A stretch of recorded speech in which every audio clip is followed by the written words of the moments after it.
Hello friends, मैं हूं मिथुन। आप देख रहे हैं क्या स्टार स्टडी 10th क्लास। आप सभी को नए वीडियो पर स्वागत करते हैं। आज मैं आपको बताएंगे जे अपना जैसे किसी भी साइंस का क्वेश्चन सेट क्या चल रहा है। सेट चल रहा है 3। ये 3 सेट चल रहा है। इसमें आपको क्या करना है, देखिए सेट मारना है। क्या करना है, सेट मारना है। अगर आपको 50 क्वेश्चन में अगर आपको 30 सही हो रहा है तो आपको सही है, नहीं तो आपको और तैयारी करना ही पड़ेगा। ये आपको 20 सेट देंगे, 20 सेट में आपको लगाना था। चलिए क्वेश्चन स्टार्ट करते, ज़्यादा दिमाग लगा के नहीं। क्वेश्चन कहता है पानी में क्या कहता है, क्वेश्चन कहता है पानी में डूबे एक उत्तल लेंस की फोकस दूरी हवा की इसकी क्या, पानी में डूबे एक उत्तल लेंस की फोकस दूरी हवा में इसकी फोकस दूरी की अपेक्षा क्या होगा। तो ये बहुत कम होगा। हवा की अपेक्षा ले जाइएगा तो क्या हो जाएगा, बहुत कम हो जाएगा। चलिए दूसरा क्वेश्चन लेते हैं।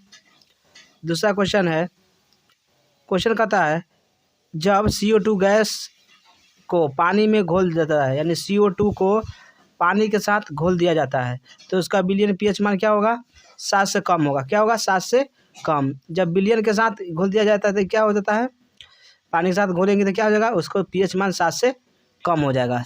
चलिए अगला क्वेश्चन है। क्वेश्चन कहता है विरंजन चूर्ण का सूत्र होता है अनुसूत्र, तो CaOCl2 ये होता है विरंजन चूर्ण का रासायनिक सूत्र। चलिए अगला क्वेश्चन कहता है एक एमीटर का परिसर रेंज यानी 3.3 एम्पियर है। तो इसकी एम्पियर की स्केल की डिवाइजनों की संख्या 30 है। कितना है, 30 है। ये दशमलव हटाइएगा तो कितना आ जाएगा, बट 30 है। ये काटिएगा तो कितना आ जाएगा, 10। तो 10 is the correct, 10 ampere is the correct answer. आपको 10 आंसर हो जाएगा। चलिए अगला क्वेश्चन है एक भूरे रंग का क्या है, चमकदार तत्व X है। X को वायु की उपस्थिति में गर्म करने पर वह काले रंग का हो जाता है। तो तत्व X का नाम बताइए। तो X काले रंग का हो जाएगा तो कैसा होगा, वो हो जाएगा पोटेशियम हो जाएगा। क्या, पोटेशियम, यानी के मतलब क्या होता है, पोटेशियम। तो potassium is the correct answer. चलिए अगला क्वेश्चन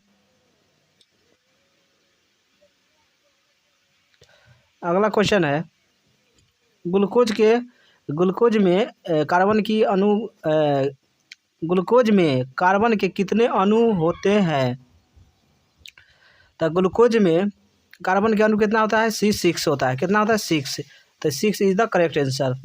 आपको याद करना है, D is the correct answer. चलिए अगला क्वेश्चन कहता है भ्रूण को माँ के रुधिर से ही पोषण मिलता है। इसके लिए यह विशेष संरचना होती है। यह जिसे कहते हैं, क्या कहते हैं। तो इनमें से सभी इज द करेक्ट आंसर। अंडपाइका, अंडाशय, प्लेसेंटा सब कहते हैं। चलिए अगला क्वेश्चन, गलत हो गया क्या, प्लेसेंटा कहते हैं। क्या, placenta is the correct answer. ये आपको आंसर गलत बता दिए, गलत इसलिए। चलिए अगला क्वेश्चन क्या कहता है विकास के आधार पर निम्नलिखित में किसका शारीरिक अभिकल्प उत्तम है। तो chimpanzee is the correct answer.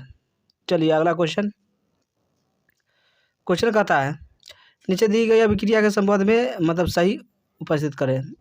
ZnO यानी जिंक ऑक्साइड प्लस कार्बन, ये दोनों की रिएक्शन करेगा तो मोनोऑक्साइड। तो कार्बन क्या होगा, उपचयित हो जाएगा, कार्बन हट जाएगा। क्या हो जाएगा, कार्बन हट जाएगा।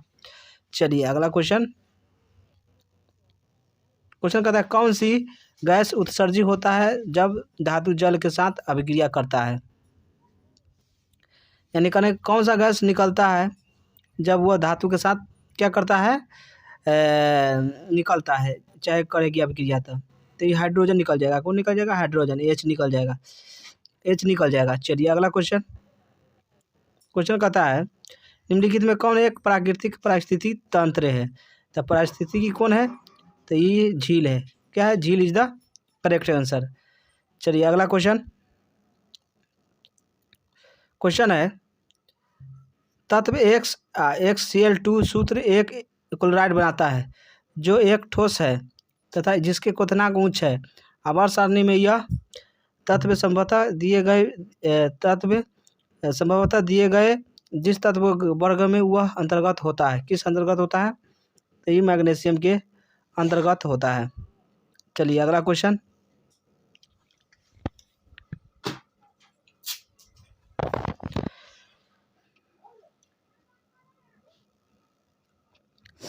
अगला क्वेश्चन है नाइट्रोजन के द्विपरमाणु के अणु में कौन सा अबंध होता है? तो नाइट्रोजन और द्विपरमाणुविक के दोनों के बीच में अबंध बना कैसा होगा? था त्रिबंध। कैसा होगा? त्रिबंध। चलिए अगला क्वेश्चन। निर्वात में प्रकाश की चाल कितना होता है? तो निर्वात में प्रकाश की चाल होता है कितना? 3 × 10⁸ मीटर प्रति सेकेंड। आपको सी इज द करेक्ट आंसर। क्या है? पादप में जाइलम उत्तरदायी है जल के लिए। जाइलम किसके लिए होता है? जल के लिए, जल के वाहन के लिए। चलिए अगला क्वेश्चन। अगला क्वेश्चन है निम्नलिखित में किसे कोशिका का ऊर्जा मुद्रा के रूप में जाना जाता है? यानी कहने का मतलब किसको कोशिका का ऊर्जा मुद्रा के रूप में जाना जाता है? तो ATP को।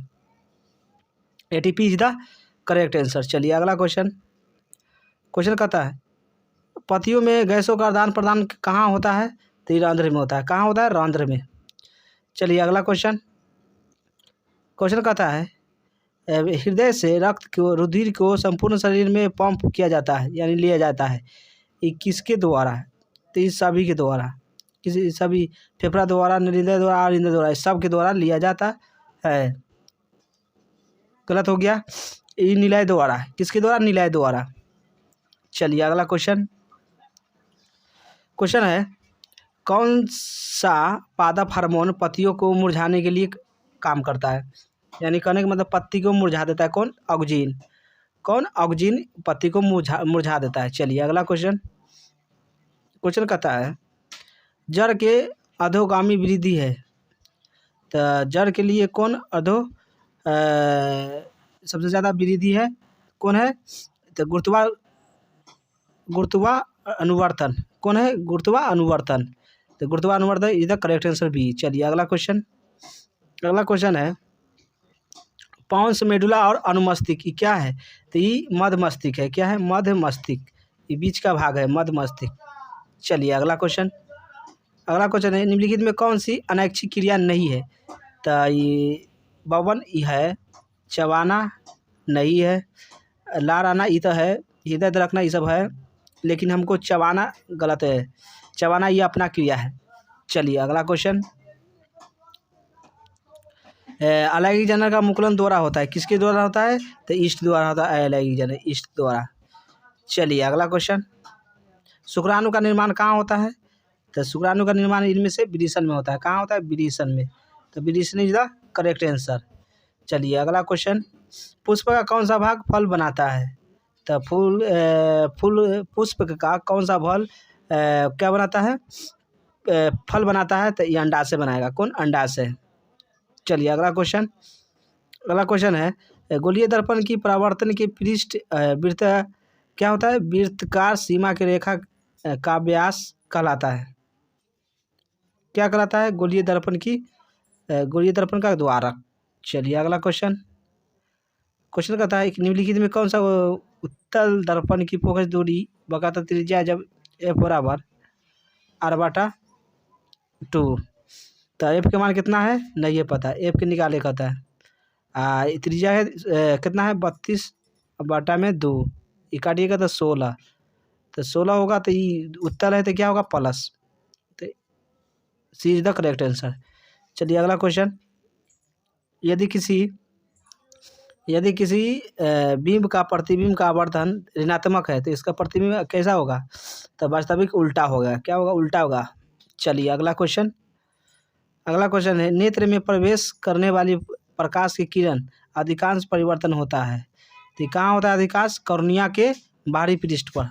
कॉर्निया के बाहरी पृष्ठ पर ही परिवर्तित हो जाता है। अगला जब प्रकाश का जब सूर्य का प्रकाश वायुमंडल से गुजरता है तो वायु की सूक्ष्म यानी सूक्ष्म कण किस रंग के प्रकाश को अधिकांश प्रबलता प्रकीर्ण करते हैं? तो ये कौन है करता है सबसे ज़्यादा प्रकीर्ण? सबसे ज़्यादा कौन करेगा प्रकीर्ण? नीला। नीला इज द करेक्ट आंसर। चलिए अगला क्वेश्चन। भारत में उत्पादित प्रत्यावर्तित विद्युत धारा की प्रवृत्ति है, कैसा होता है? 50 हर्ज। 50 हर्ज इज द करेक्ट आंसर। चलिए अगला क्वेश्चन। 1 माइक्रो एम्पियर विद्युत धारा निम्नलिखित में कौन सी है? तो एक धारा एम्पियर कितना के बराबर होता है? तो 10 से 6 एम्पियर 1 माइक्रो एम्पियर विद्युत धारा की बराबर होता है। चलिए अगला क्वेश्चन। घरेलू विद्युत धारा परिपथ में उदासीन तार रंग होता है, कैसा होता है? घरेलू विद्युत परिपथ में उदासीन तार का रंग होता है काला। कैसा होता है? काला। चलिए अगला क्वेश्चन। किस युक्ति में विभक्त वलय द्विक परिवर्तन का कार्य करता है? तो ये द्विक परिवर्तन के कार्य कौन करता है? तो ये करता है आपको विद्युत जनित्र। विद्युत जनित्र इज द करेक्ट आंसर। चलिए अगला क्वेश्चन। जल विद्युत संयंत्र किस विद्युत यानी कहने का मतलब जल विद्युत संयंत्र किस ऊर्जा को विद्युत ऊर्जा में रूपांतरित करता है? तो आपको ये हो जाएगा जल करेगा किसके? स्थिति ऊर्जा के। स्थिति ऊर्जा के रूपांतरित करेगा। चलिए अगला क्वेश्चन। अगला क्वेश्चन है नरौरा नाभिकीय विद्युत संयंत्र किस राज्य में स्थित है? नरौरा किस विद्युत संयंत्र किस राज्य में स्थित है? तो ये उत्तर प्रदेश में। कहाँ है? उत्तर प्रदेश। चलिए अगला क्वेश्चन। औद्योगिक अम्ल प्राकृतिक स्रोत कौन यानी कहने का मतलब औद्योगिक अम्ल किस में पाया जाता है? तो ये टमाटर में पाया जाता है। किस में? टमाटर में औद्योगिक अम्ल पाया जाता है। चलिए अगला। निम्नलिखित में कौन सबसे अधिक अभिक्रियाशील धातु है? यानी अभिक्रियाशील धातु कौन है? तो पोटेशियम है। कौन है? पोटेशियम। चलिए अगला क्वेश्चन। अगला क्वेश्चन है एक्वा रेजिया रॉयल जल किस अनुपात में सांद्र हाइड्रोक्लोरिक अम्ल एवं सांद्र नाइट्रिक अम्ल का ताज़ा मिश्रण होता है? यानी कितना कितना का अनुपात का ताज़ा मिश्रण होता है? तो ये होता है 3:1 का। चलिए अगला क्वेश्चन। प्रोपेन का आणविक सूत्र C3H8 है, इनमें से कौन है? तो ये आपको है कौन? 10। इसको सहसंयोजक बंधन होगा 10 इज द करेक्ट आंसर। चलिए अगला क्वेश्चन। आधुनिक आवर्त सारणी में बाईं से दाईं ओर जाने पर इसको साइज क्या होगा? तो इसको दाईं से बाईं ओर जाने पर इसको बढ़ता है। क्या करता है? बढ़ता है। अगर बाईं से दाईं जाइएगा तो क्या होगा? बढ़ेगा। अगर बात दाईं से अगर बाईं जाइएगा तो घटेगा। ये भी याद कर लेना है। चलिए अगला क्वेश्चन। जब मैग्नीशियम फीता को जलाया जाता है तो उत्पन्न आग लो हो जाती है, कैसा हो जाती है? तो ये चमकीला उजला हो जाता है। कैसा हो जाता है? चमकीला उजला। चलिए अगला क्वेश्चन। निम्नलिखित में कौन से यंत्र का उपयोग रक्तदाब मापने में किया जाता है? तो रक्तदाब नापने में किसको किया जाता है? तो अस्फाइनो किसको किया जाता है?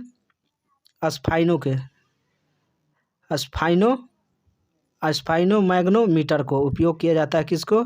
यंत्र का उपयोग रक्तचाप को मापने के लिए अस्फाइनो मैग्नोमीटर का। चलिए अगला क्वेश्चन। रक्त का कौन सी अवयव घायल स्थान से रक्त को थक्का बनाने में उपयोग किया जाता है? तो प्लेटलेट्स को। किसको? प्लेटलेट्स को। चलिए अगला क्वेश्चन। अवट ग्रंथि को थायरॉक्सिन हार्मोन बनाने के लिए आवश्यक है। अवट ग्रंथि को थायरॉक्सिन हार्मोन बनाने के लिए आवश्यक है क्या है? इनमें से सभी। चलिए अगला क्वेश्चन। मस्तिष्क का कौन सा भाग शरीर की स्थिति तथा संतुलन अनुरक्षण करता है? तो कौन करता है? अनुमस्तिष्क इज द करेक्ट आंसर। मस्तिष्क का कौन सा भाग शरीर के संतुलन बनाए रखता है? तो ये अनुमस्तिष्क। चलिए अगला क्वेश्चन। पादप हार्मोन साइटोकाइनिन सहायक होता है। तो ये पादप हार्मोन किसके लिए सहायक होता है? प्रजनन अग्रांग भाग लंबाई को वृद्धि करने के लिए, तने को वृद्धि करने के लिए, कोशिका को मुड़ने के लिए, और इनमें से सभी इज द करेक्ट आंसर। चलिए अगला क्वेश्चन, हाइड्रा में प्रजनन की विधि निम्नलिखित में कौन है? हाइड्रा में प्रजनन की विधि कौन सी है? तो इसमें आपको है मुकुलन। क्या है? मुकुलन। तो मुकुलन इज द करेक्ट आंसर। चलिए अगला क्वेश्चन, पुष्प का कौन सा भाग परागण बनाता है? तो पुष्प का कौन सा भाग है जो परागण बनाता है? तो आपको इनमें से बनाता है कौन? पुकेंसर। ब्रह्मदल नहीं बनाएगा, पंखुड़ी नहीं बनाएगा, पुकेंसर बना देगा। पुष्प का कौन सा भाग परागण बनाता है? तो पुकेंसर। चलिए अगला क्वेश्चन, निम्नलिखित में कौन मानव में मादा जनन तंत्र का भाग नहीं है? तो आपको इनमें से शुक्र वाहिका। कौन हो जाएगा? शुक्र वाहिका इज द आपको करेक्ट आंसर हो जाएगा। तो शुक्र वाहिका आपको इज द करेक्ट आंसर हो जाएगा। निम्नलिखित में कौन हो जाएगा? तो मानव में मादा जनन तंत्र कौन सा भाग नहीं होता है? तो शुक्र वाहिका। चलिए अगला क्वेश्चन, तो चलिए वीडियो अच्छा लगा तो लाइक, सब्सक्राइब और शेयर भी कर सकते हैं। देखने के लिए थैंक्स।